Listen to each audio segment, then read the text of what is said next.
Hello, everyone. Thank you so much for joining us today on our YouTube channel or here in person. My name is Taylor Cello. My pronouns are she, her, hers, and I'm the president of Northeastern's Graduate Student Education Research Association, or GSERA, as we fondly know it as.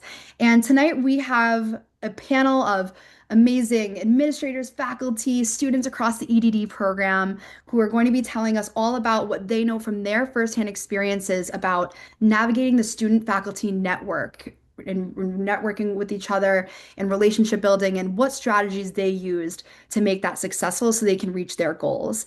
And so, without further ado, I'm going to begin by showing us who our e-board members are of GSERA, who make all of this happen. And I'm going to introduce them from left to right. My name is Taylor Cello. I'm an EDD candidate as well. I'm in the Integrative Studies concentration, and I am the president of GSERA. We are also excited to have Jen here tonight. Jen, you want to unmute yourself and introduce yourself quick? Hi, everybody. I'm Jen Miller. I'm VP of GSERA. I'm so glad you guys are here. I am also in the Integrative Studies program. And yeah, excited to learn from you guys tonight. Awesome. We also have Alyssa Thomas. She's unable to be here tonight, but she is our secretary. So any communications you see, especially those of you who might be newer members, they come from her. So if you have any questions about onboarding to GSERA or anything related to GSERA, she's your girl. And now I'll pass it over to Randall, who is our fearless treasurer. Hey everyone, good evening. My name is Randall Irving Jr. I'm the treasurer of GSERA. I'm in the Integrated Studies program as well, and so excited to be joining this conversation and to be gleaning these nuggets from all these folks who have such great experience tonight. So thanks for joining us. Excellent. Chris Bow, he might be joining a little bit later tonight. He is our program director. So any of you who have had the opportunity to engage in our mentorship program to be a mentor or a mentee, he is our leader of that.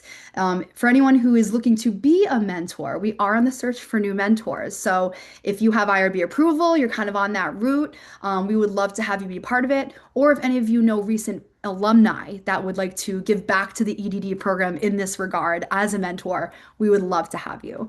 So feel free to reach out to Chris for that. And last but most certainly not least, our social media king, Chung, would you like to unmute yourself and introduce yourself? Yes, thanks, Taylor. Hi, I'm Chang. I use he, they pronouns. I just finished R2 last quarter. Really excited to be here tonight to learn more about all of your experiences and yeah, ready to continue on this EDD journey with you all. So excited to be here tonight. Awesome. Thanks, Chung.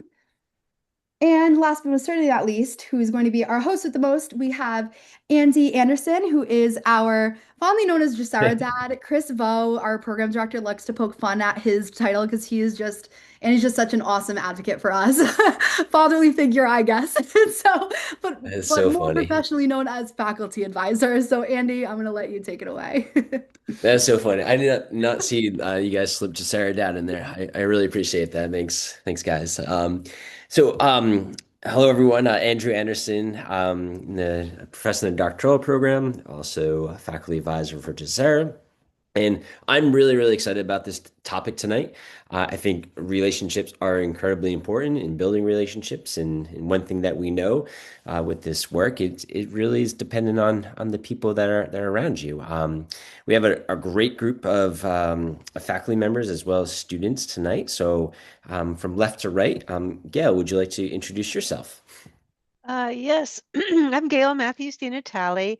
I am at Northeastern. I'm the Senior Associate Director for Strategic Development at the Center for Advancing Teaching and Learning Through Research, which is our center for teaching and learning for the university. I've had a long time affiliation with the Graduate School of Education. I actually came in at Northeastern full-time faculty. So I started out as full-time faculty with the GSE, and I was there for probably 6, 7 years.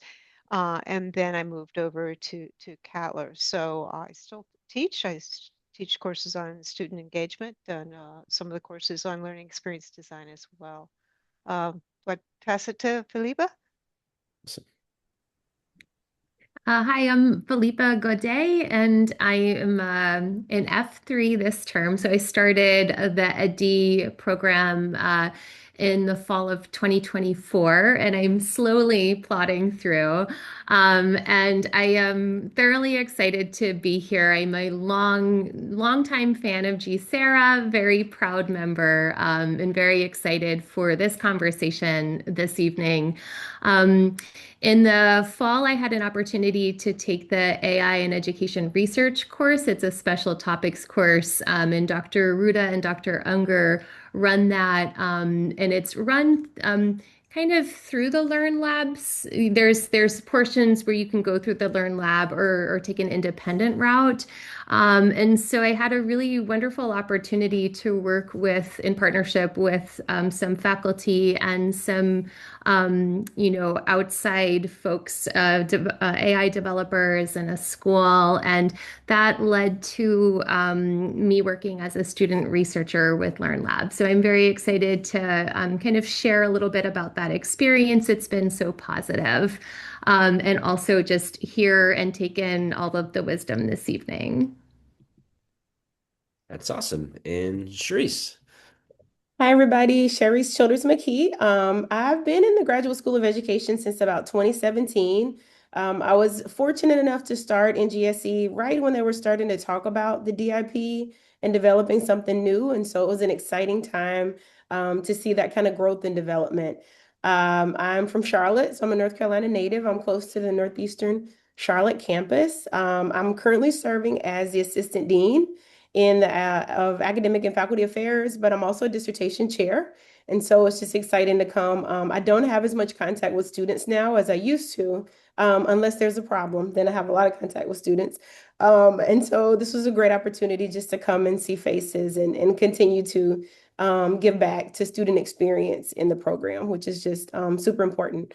My fun fact and claim to fame today is that my student Antonio Boyd came to me with an idea about starting a student organization. I was like, what are you talking about? And it turned into GSERA. And so he drafted me as the first faculty advisor. And so it's just so amazing to see, what you guys have done with the organization. And just kudos to all of our organizers and our faculty advisor. Thank you.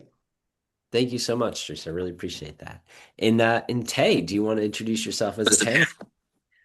Sure thing, absolutely. And yeah, it's so great to see the legacy continue on and people part of that legacy here on the call tonight. So as I mentioned before, my name is Taylor Cello. I am doing the four-year track for the EDD program. So I am in year 3. I'm about a year out from defense, which is wild to say. I'm in 3.5 right now, so starting in on cycle 1. And I'm doing my research on e-portfolio integration into the undergraduate engineering experience since I'm professionally an undergraduate academic advisor for Northeastern University's College of Engineering. So that's the workplace I'll be doing my research in. And I mention this because that's what kind of tied me to connect with Gail, who's my kind of like co-panelist together here. She's the faculty member that I'm really grateful to have connected with through just one of my electives for the course, for this program rather, through the student engagement course she taught over the summer. And she happens through Cattler to be an e-portfolio guru herself. So it just was like the stars aligned truly to be able to connect with her and also with Andy, not only as our faculty advisor for GSERA, but also as my dissertation chair. So I can't wait to kind of spread the good news of all the things that come with, forming relationships with faculty and how it can help support our goals. Awesome. All right. So we've have prepared some questions, and I'll read the question, and then really, and if anyone wants to jump in and to answer, and we can build off each other's ideas, and we'll be able to progress through the different slides. So the first question. So how did you initiate and develop your working relationships with each other? And what early interactions or conversations helped establish a foundation for collaboration? And really, this is a question for anyone. So if anyone wants to jump in and start, go for it.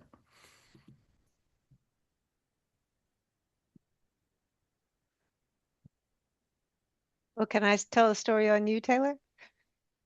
Sure. It sounds like a great start. Go for Yeah. it. Well, I get this kind of cold call, and I hear you know something about ePortfolio, and do you think we can connect?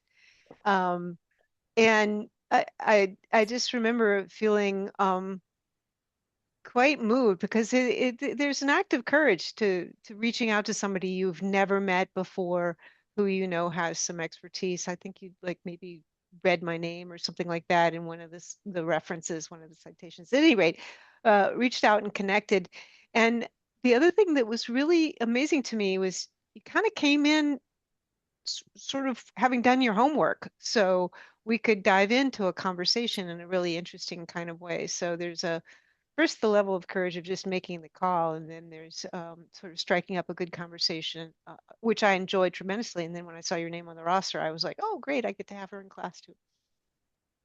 Yeah, thanks for getting that going. And I definitely it was interesting how I came about getting connected to Gail more than just as, she's the faculty member that will be teaching the elective for this summer.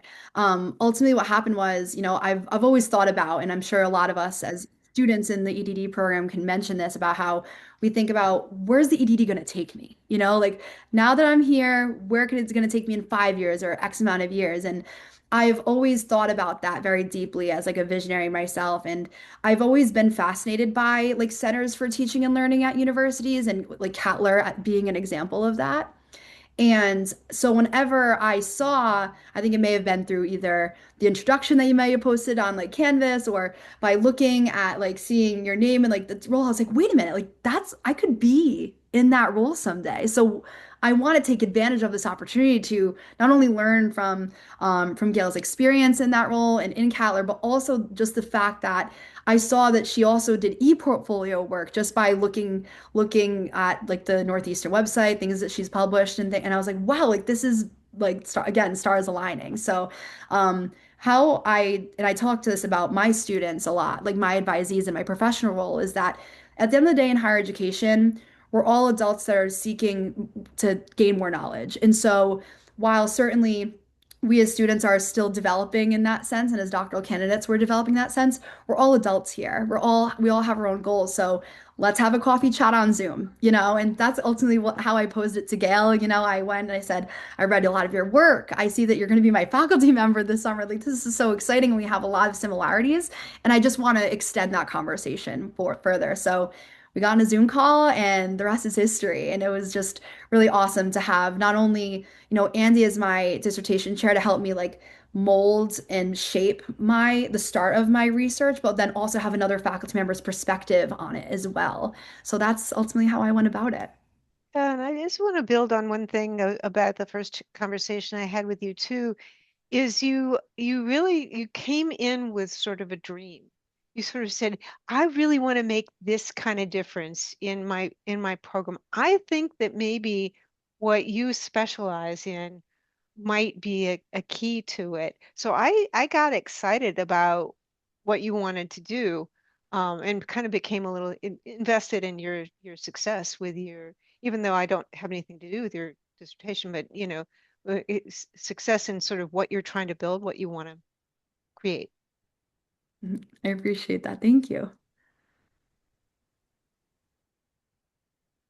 I'll add on to that. I had a similar experience, and I actually did not have a very clear vision of what I wanted to do coming into this program. But I felt drawn towards very progressive forms of education. And both Dr. Unger and Dr. Ali have a lot of very rich background. So one of the things that I found, pretty useful is to do a little research on who are the potential dissertation chairs, and just kind of have, some of those conversations. And I'm like a little bit of I'm pretty shy as a person. And so for me to reach out sometimes takes a little bit more courage, but I was able to do that. And then there's this other side of which are these weekly course meetings that we have in our classes. So the optional Zoom meetings. And I make a point to go to all of those that I can go to. And that for me helps me feel more comfortable so that I can then just form a relationship in a way that feels, I think, honest and meaningful for me because I think some of my nervousness just comes from meeting people. And so it kind of bridges that gap for me. And that's how I, really was able to decide that I wanted Dr. Ali to be my chair. I had such a great experience in F2 with her. And then the AI and educational research course, we had these informal weekly AI just jam sessions. And those were really fun too, because I think that it just helped to alleviate some of that buildup of the tension in my own mind. And then I was able to just move forward in a, I think, very comfortable way with the professors. It's great. Thank you so much, Philippe. I appreciate it. Sharice, would you like to add perspective before we move on to the next question? Sure, I can jump in and kind of jump in where Felipa left off. I think it's so important what both of you said about those relationships. Like a lot of our focus today is about relationships with faculty, but Felipa, you made such an important point about the relationships with other students in the program. And I think it's one thing I've always really loved and been impressed about our students is that they come in with a tremendous amount of networks and professional experience already. And then we always want to challenge them to expand those networks even more. Like I'm sure being at Northeastern, you hear a lot about the network.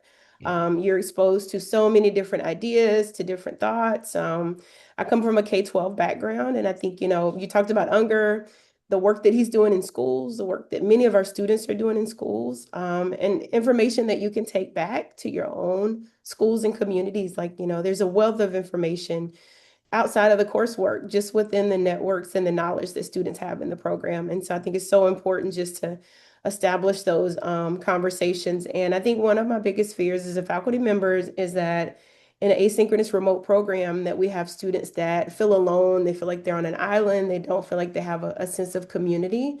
And so I always want to challenge folks to, rip the band-aid off, like just create that for yourself. Just like you talked about great examples of that, Felipa, from the beginning. Even if it's I'm going to make one contact with the one person each term, each course. Just challenge yourself to do that. I promise that you'll have such a richer experience in the program as a result. Awesome. Thank you so much. All right.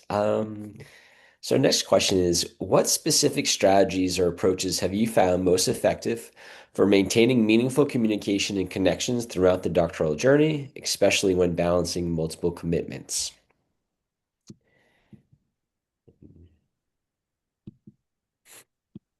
I could kick this off. I think the one of the main things entering the program, I really wanted to prioritize my time here. And I think that as scholar practitioners, we are pulled in so many different directions. And so for me, it was putting aside a lot of other pieces of my life so that I could, be here and in community with both the faculty and the students. So I have regular meetings that I set up with people. This is my dissertation chair, Doctors Ruda and Ali, whenever we're doing our work for the Learn Lab project. But then also, Dr. Unger sets up these, fairly regular meetings with integrative studies. And then I have student meetings also. So I think that there's a lot of balancing that comes with that, but the regularity of the meetings. Randall and I have a meeting every Friday. I learned this from Taylor. So I think that just having something on the calendar that is on repeat really keeps us, I think, attached and tuned in and learning and growing together. So that's, I think, one of my parts where I just don't even have to think about it. It's like everyone just has their place on the calendar. That's great. Thank you. I can go off of that, Felipa. And I think this goes back to a lot of the practices that we're even used to, maybe even from our undergraduate experiences, is that we always had those blocks of time. especially on campus, obviously, with that modality. But definitely there's something to be said for having those dedicated blocks, those recurring blocks in your calendar, whether it be like an accountability meeting that you have with like your best friend in the program or your go-to people. Maybe it's that GSERA event that you go to every month. Not to do a shameless plug, but here we are, right? Or maybe it's just even having that group chat of those people you know you can turn to. Like I know that I have, a text message group chat with my go-to people in this program too. Um, I think especially when it comes to balancing multiple commitments, having different modes of communication that are convenient for you is definitely helpful. And not just with like from student to student, but also students to faculty as well. And I think that's something that does take some bravery in a way too, is to, as a student, advocate for what's the best communication style between you and that faculty member that you're partnering with and norming it. So I think that again, it does take some bravery and some courage to advocate for any kind of need that one has, right? But especially with being clear about what best communication style fits your success, I think can go a long way too. That's awesome. Thank you, Tay. Gail, Sharice, do you want to add? I can jump in. Definitely have to give a plug. When we say balance, I think sometimes the last thing that students think about, I fell victim to this as a graduate school student, is kind of, health and wellness. And, I think many folks that pursue a doctoral education, they're high achievers. And I think the way you have to approach a doctoral degree, as many of you already know, it's a little different than any other phase of education. That I'm just going to gut it out and just run really hard to the finish line. Over 5 years takes a toll on you mentally, physically. And so I think, keeping those things in mind, that there is a way to do this that, maintains family, maintains health. I can remember as a graduate student going to a session that was supposed to be like this. It was veteran faculty, R1 faculty. And, they were like, just put your marriages on the back burner. Like by the time you get through this program, some of them will have fallen apart. And I can remember how disillusioned and just afraid that I felt as a student and just, being really angry with that person now for telling us that as graduate students. And so there is a way to do this in a way that preserves your family, your community, that integrates all those things. And so I think, that's part of the journey, figuring out, what that means for you. Everybody's approach is different, but figuring out, what it means for you to do this in a way that is healthy and leaves you stronger on the other side. Thank you, Trace. Yeah, I That's great. think as I'm thinking about this, I'm thinking about the various conversations I've had over the years. I did doctoral thesis advising too for a number of years with the GSE. And I think sometimes the conversations I had with people about how they were putting their lives together actually were the breakthrough that allowed it to kind of all work. Um, so I don't want to speak for other people because we're all put together differently. But for me, when we can pull back the curtain and sort of get down to what's kind of really in the way and to be able to think about ways to move that. I've had people with all manner of configuration of things that they're trying to juggle. Um, and sometimes I'll go, oh, wait a minute, I've been I think there's an echo of that in my life. What would happen if I talked about that? And that's a little bit of a different kind of relationship. Relationships have power. And if you're teaching, you're doing a grade or whatever. But I think to risk being able to have a go the long run, maybe somebody that you've already taken a class with, if you don't kind of want to get into that, but risk finding somebody that you think you can have some of those conversations because they might have some ideas that you hadn't thought of yet.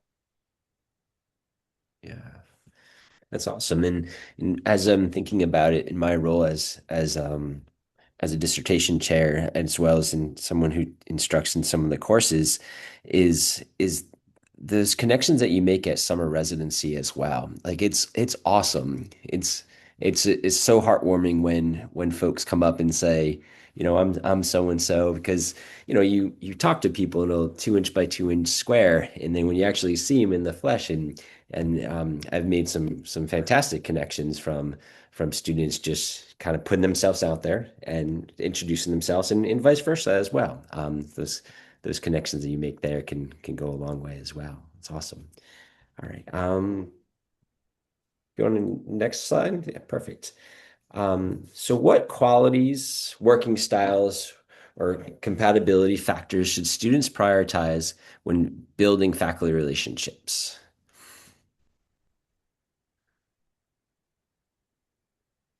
I'll just say that my dissertation was on a very unusual topic. I won't even get into it. But I could tell when I was working on my dissertation, if I'd be talking to somebody, and when I'm talking about it, all of a sudden felt like what I was doing was really super interesting. Yeah. And it was usually about how they were listening. So, I think I'd prioritize uh, someone if you can kind of find people who you think get you a little bit and spend as much time with them as you can because that'll get you through a lot. And I think the other thing about the relationships is thinking about they go through different phases. So you may have somebody in a class, you may be working in other places. I've had students that I've brought them back in to ask them to please help me do some research on my course and how I could make it better. There's been some things they've said. There's been years down the line, we've done Yeah. book chapters together. So it's a journey. So you've got one type of relationship, and it's going to be fluid over the years, and just know that have a long time horizon. I think you interact with people differently when you think about, oh, it's not just this program, but this is maybe a lifelong relationship.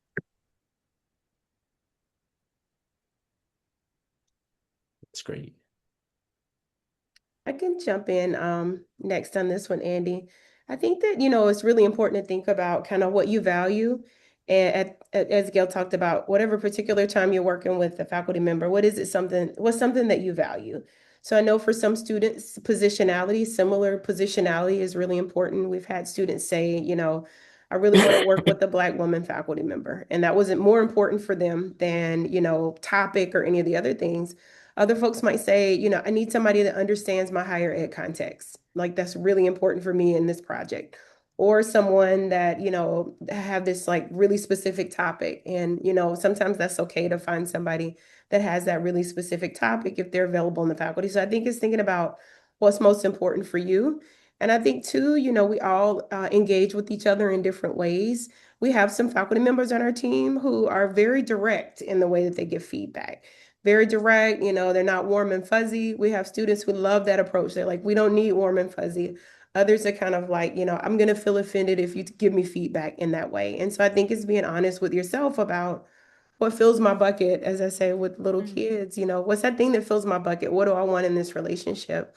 And one of the big things I always want to stress for students is that, you spend an enormous amount of time and money in this program. And, I just feel strongly that it should be the experience that you want it to be. And so just work hard to make that experience, for yourself.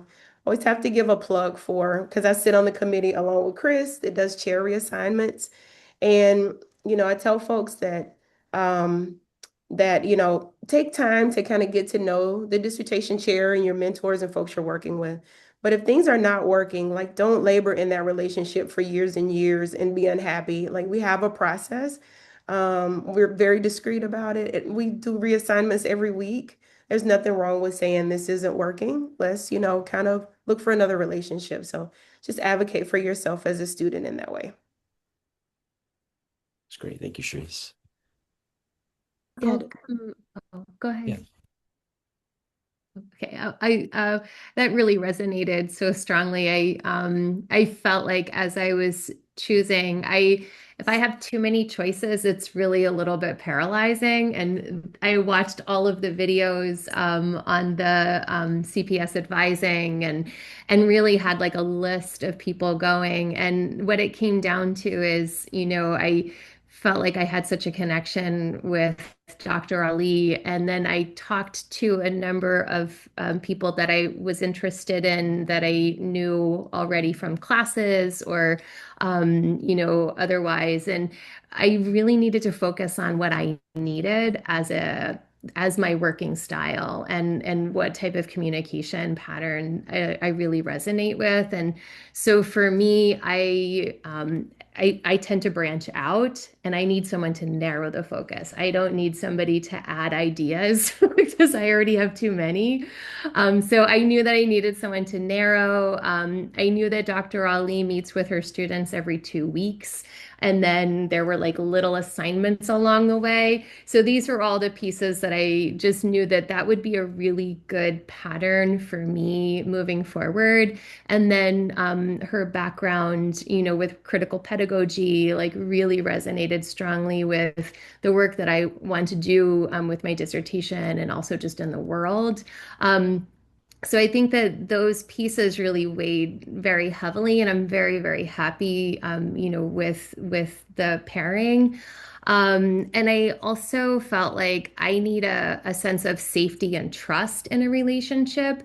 And then in that relationship, I want people to press me. And so it's like I want to be pushed and challenged, but I also want to know that it's very safe. And I think that that's really important in a dissertation chair selection, at least it was for me, so that I could really grow. That's great. Thank you so much, Felipa. Tay, did you want to add to that? Absolutely. Definitely a lot of things resonated with me. Sharice, what you were saying about how, our choice to be in this program is an investment financially, energy-wise, and everything. So the more you put in, the more you get out. And that goes to say with, networking with faculty. The more faculty you network with, the more perspectives you're getting to make the most robust research, project possible. And so that's the reason why, I felt compelled to reach out to Gail. I felt compelled to reach out to Andy and felt compelled to reach out to Chris Unger as our, integrative studies kind of, leader there. So it helped me to just bring in so many more positionalities to inform the design of my research. And I think something, Felipa, that you had mentioned was, and it made me think about the difference between how maybe some of us were master's students before this and the shift to a doctoral program is that you really kind of, once you hit cycle one, especially, you are the owner of your learning from that point forward, really. And so that's where there's a big difference in your engagement in a master's program. And so you are the driver of who's going to make me the best knowledge gainer here, like by building these relationships with faculty and seeing how they've done it. And I think one of the reasons why I especially chose, to connect with Gail as well, and I think this speaks to how, in terms of choosing what faculty you want to network with, is who is kind of almost like who do I see myself being in the future? Like I saw myself being someone like Gail in the future, in a Cattler type of unit at an institution. And so kind of seeing your future self in a faculty member, like it's that dreaming that you were talking about, Gail. And I think that's where like it makes it so intentional and it makes it really powerful. So doing your homework and going to those like coffee chats with faculty and really having those really informed questions can really go a long way too. And I will say that because of the way you went into that and the kind of conversation we had, when I had you in the class, I started going, now how can we make this like how can we have whatever project work that you do be as appropriate to where you're trying to head? I think if we I'm not saying that I'm not responsive, when I'm teaching, but I think the fact that we had that kind of advanced conversation made me kind of really be thinking about how the course I was teaching would connect with you and advance where you want to go. So the best time to have a networking conversation is before you need it. Yeah, that's awesome. That's great. That's great advice. And one thing I was thinking about on the previous slide and this slide is in I think all of you really touched upon it, is for you to be able to define yourself what is meaningful communication, for you to define for yourself what is meaningful collaboration, for you to define for yourself as what qualities and working styles that you need as that doctoral student. And then to Tay's approach and Felipe's approach is to network and to connect and see if you can have those matches. And it seems like Felipe and Tay, I feel like you done that both beautifully, which is awesome. Great work. If you want to go on to the next question. All right, so if you can, share a moment when your faculty or student partnership significantly influenced your research direction, professional development, or approach to your dissertation work. And I think, Gail, you were just alluding to this just a few moments ago.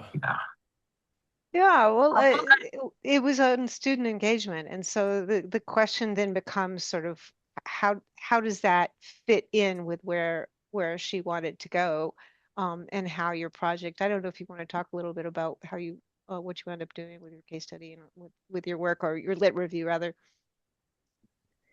Yeah, sure thing.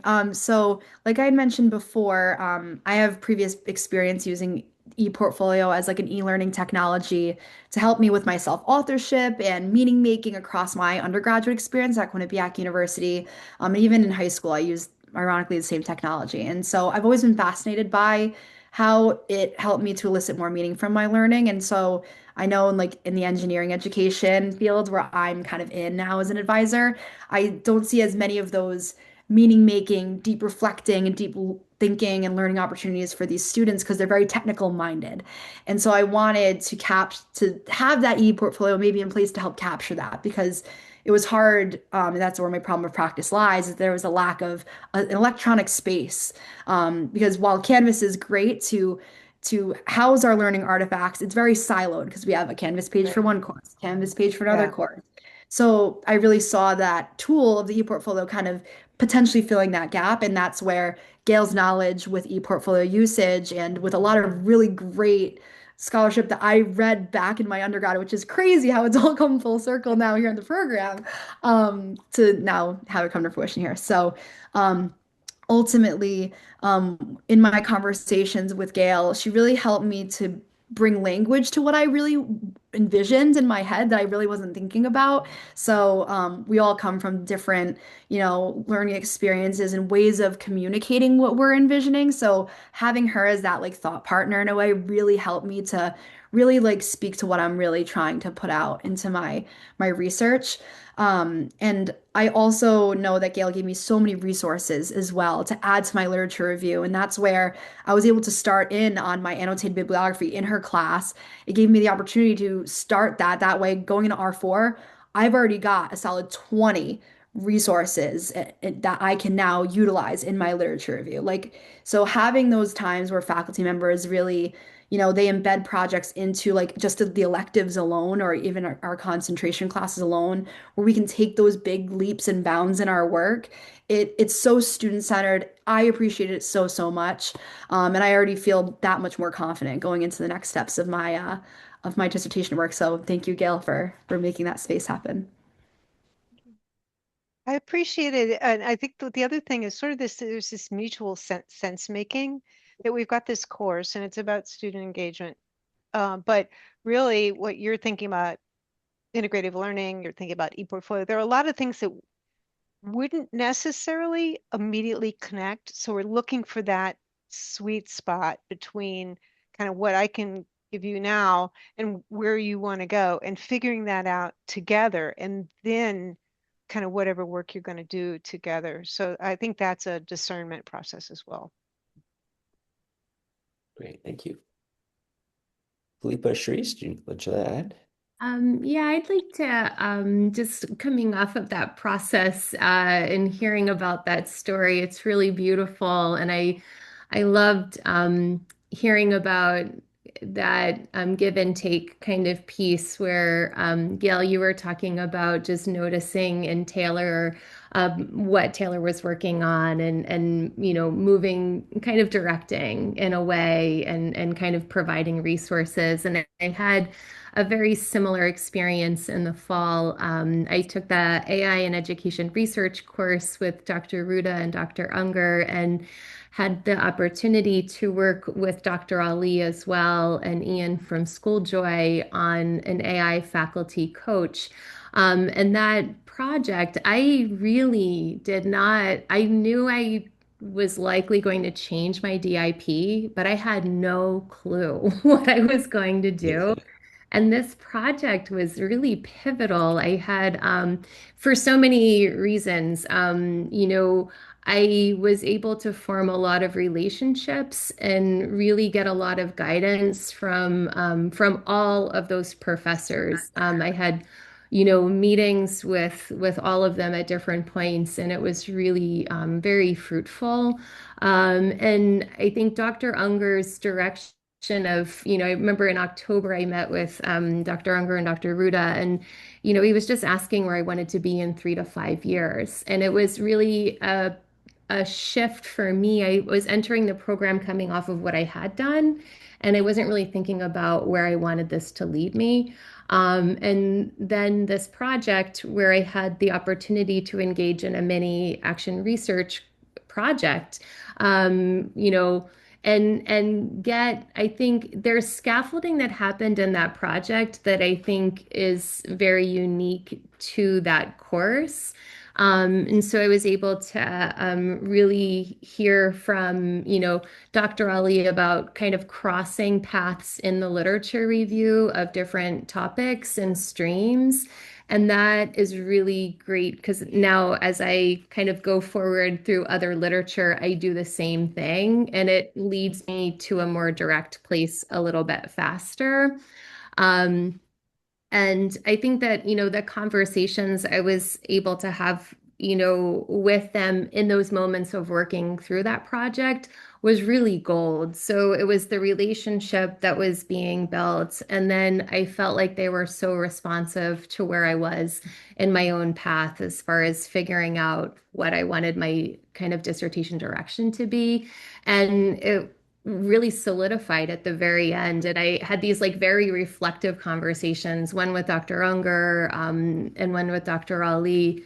And it really moved me towards understanding kind of where my next path is. And then Dr. Ruda opened a ton of doors, both with setting up a meeting with the Mastery Transcript Consortium so that I could present the research that we had done, and the kind of walking me through what a sponsor report, what that genre of writing is, which was really helpful to go through these things that as a teacher, I was a public school teacher, I had no like background in this at all. And then, working on this grant proposal with both Dr. Ruda and Dr. Ali, I'm learning so much about that process and then, really tapping into many resources in Northeastern to move this project forward and taking in information from many different places and people's viewpoints, which is really helpful. And then there's a panel that's happening through Cattler that I was invited to be a part of, and Dr. Ruda again has like opened up so many doors for me, through this project. And so that's March 18th. So please come. It's AI, using AI in qualitative research. And I'm super excited to just kind of share with the group with that as well. So I'll find the link here. I know it's here.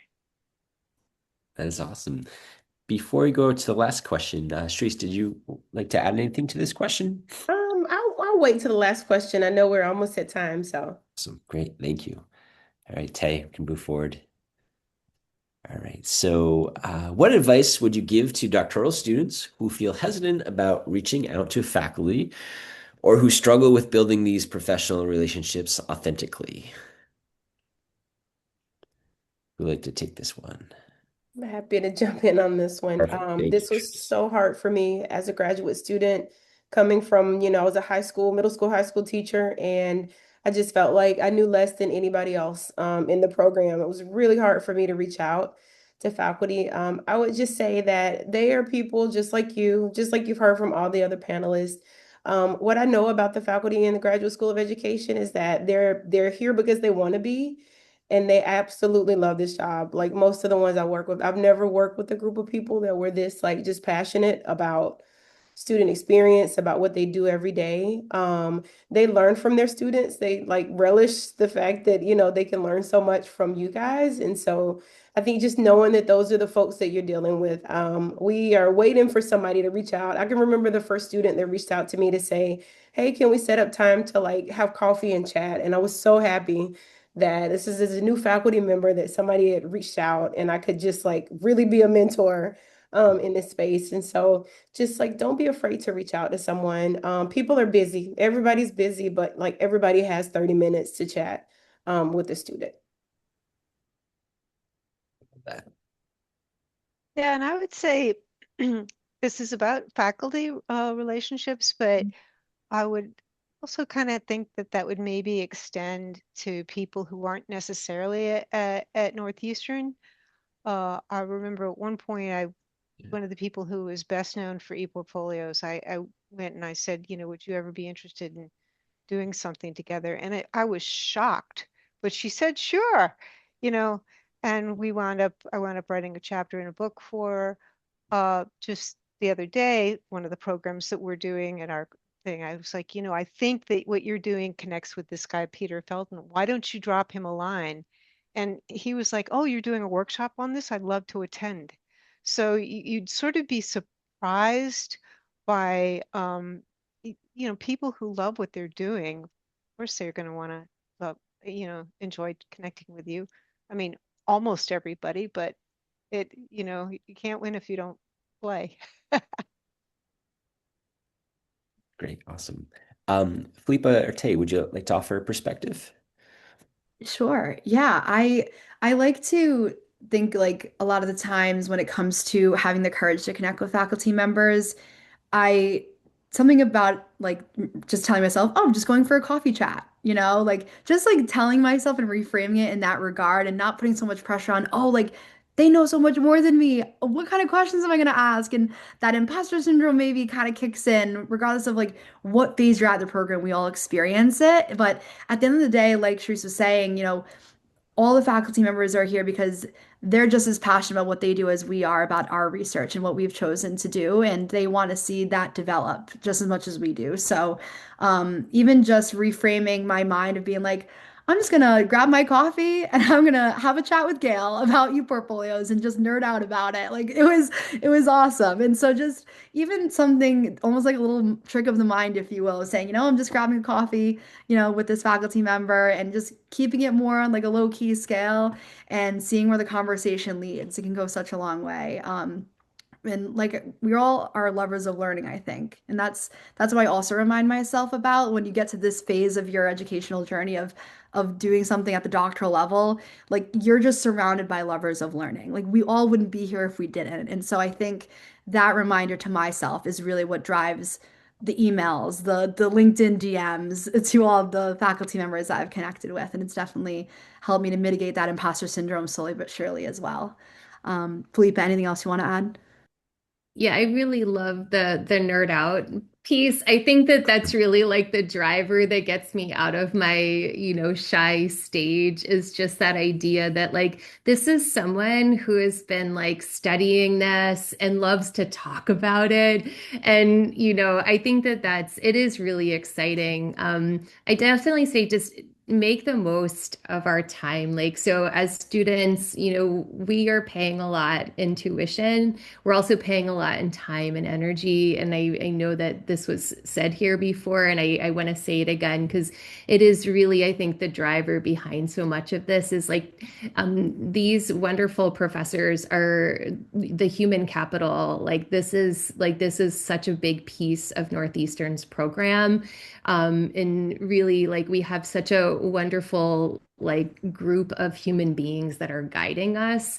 I feel like, and I feel, be honest. Like if you don't know something, say you don't know something. And if you're struggling with something, say that too.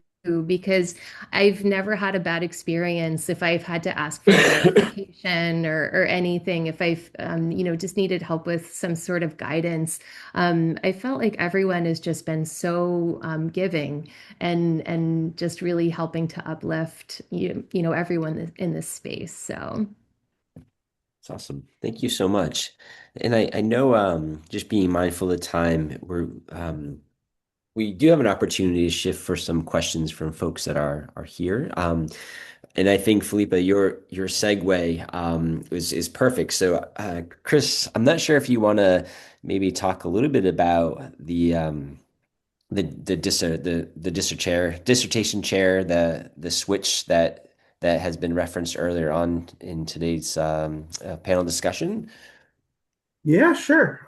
So again, I'm Chris Lawrence. I'm one of the academic advisors. I do all the concentrations except for integrative studies and innovative teaching and learning. So a couple of things, and thanks for having me, and thanks for the question, Andy.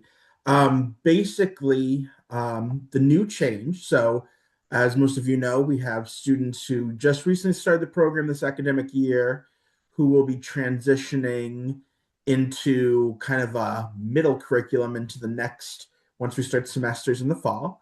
We have some students who are finishing up. They'll be finished before the September date of the semester start. And soon we'll have students just completely starting an entirely new curriculum coming in this fall. With that, basically put simply, if you do not currently have a chair right now, you will most likely, I will never say oh never, but I'll say most likely not receive your chair until dissertation one, which majority of you without chairs now will not get there until summer of 2027. Basically, at that time, you will still have the availability to obviously choose your chair. Just for notice that chair selection, so like who's available and who's not, is based on a roster that they hold. Certain faculty members are only allowed to have so many students they work with for a multitude of reasonings. So when people switch chairs, when people graduate, that's when rosters empty and fill at those times as well. Couple other things. For those students who are kind of in that middle ground, that they won't be getting a chair till the last year or so of their program, we really recommend that you lean on your instructors, reach out to us in advising, myself, Amy, and Leslie. We can always take any question, and if we do not know the answer, we can definitely send you over to Dr. Giblin, the director of the program, Dr. Parenti, the assistant director, or Charisse, as she is here. And basically, they'll be able to point you in the direction. But we also recommend that you feel free to reach out to instructors that you've heard about or are interested in working with that you just may never have interacted with because of whatever classes you took, who are teaching at different times, might be in a different concentration than the classes you take. And to that nature, I'm going to drop a link in the chat. We do have an updated Meet the Faculty page on the Student Resource Center. Every individual who can have students under their chairship, because there are some part-timers who do not, basically you can go through, they have images, they have their biography on the CPS Northeastern website. They also have a roughly 30-second to minute and a half video, kind of just talking generally about different things.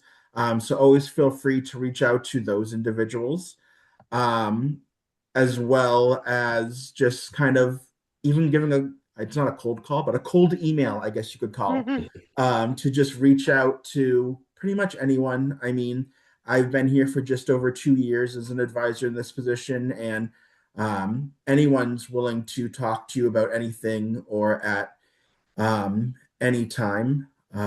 Before I keep joining on, I'm just going to put in my little plug that if you don't have a transition plan yet and you're not finishing by the end of this summer term, please reach out to your advisor so you can do so, and we can go that way. And just please look out on the Student Resource Center.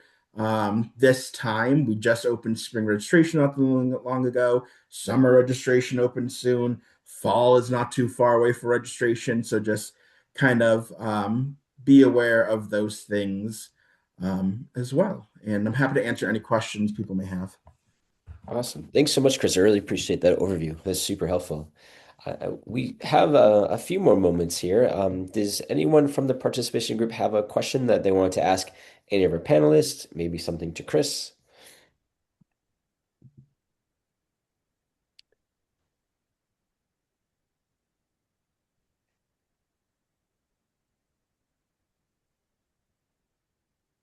Just checking the chat. I'm not sure if anyone posted one.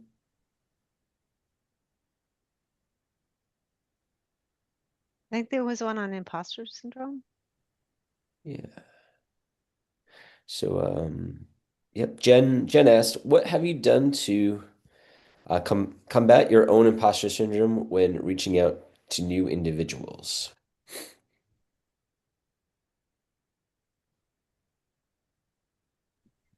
I think something that helped me a lot when reaching out to Gail, and I know I mentioned this before, is doing your homework, kind of like what Gail had mentioned. So the more you find out about that faculty member, the more prepared you'll be with the types of questions you want to ask them. And so that helped me because the more I found out about Gail, the more I felt like I truly knew who she was and what she was passionate about. And I found out, wow, we're both excited about learning about the same things, which was the e-portfolio in this case. So I think when you do that deep dive and that research about what they have researched and what they have been excited about, you can share that excitement with them, and therefore it helps to mitigate the imposter syndrome. At least that's what helped me out. Thanks, Tay. I'll agree with that. I definitely think that the research going into the conversation, for me also makes me feel like it makes me feel like I'm nerding out with somebody. I'm just excited then to learn instead of letting the nerves drive the bus. So I think that that is something that's helped me a lot. And then I think as I move through this program, I realize, that there's always like the areas that we're learning. But as scholar practitioners, we actually come to the table with our own, set of knowledge as well. And so I feel like the professors have been just enormously gracious with holding both of those things as well. So that's been such a positive experience too. Awesome. It's a great question and great responses, Tay and Felipe. I appreciate that. And I think we have a minute left, Tay. Do you want to skip to the slide of what's happening in GSERA? Sure thing. So, quick plug as we reach somewhat towards the end of the winter quarter, can't believe it. We do have two more events going on. The next one, kind of similar to this one in terms of it being our general membership event, it's Seeing the Story, data visualization for practitioner scholars. So anyone who wants to learn from not only the qualitative experts in this, but the quantitative experts in this. We're going to be having two faculty members kind of spearheading this event and showing strategies, software, all things data visualization, because that is part of, the dissertation and practice. That's going to be March 10th, 2026, 7:30 to 8:30. It's going to be remote right here on Zoom, and the link and everything should also be in our recent newsletter. And lastly, our final power hour. This is ultimately that time and place where people can come together to get their work done, ideate, or commiserate, whatever that looks like for you, right? So we're all in this together. So come build a community with us, and we do a first half of the hour, 30 minutes of sustained work time. We take a 10-minute break in between, and then we do another 30-minute half of sustained work time on Zoom together as a community. So if you're trying to find your people, we're your people. So come to Power Hour on March 25th. And that is a wrap, everyone. So thank you all so much for tuning in either on our YouTube channel or being here virtually. And we hope you all have a great day, evening, wherever you're coming from.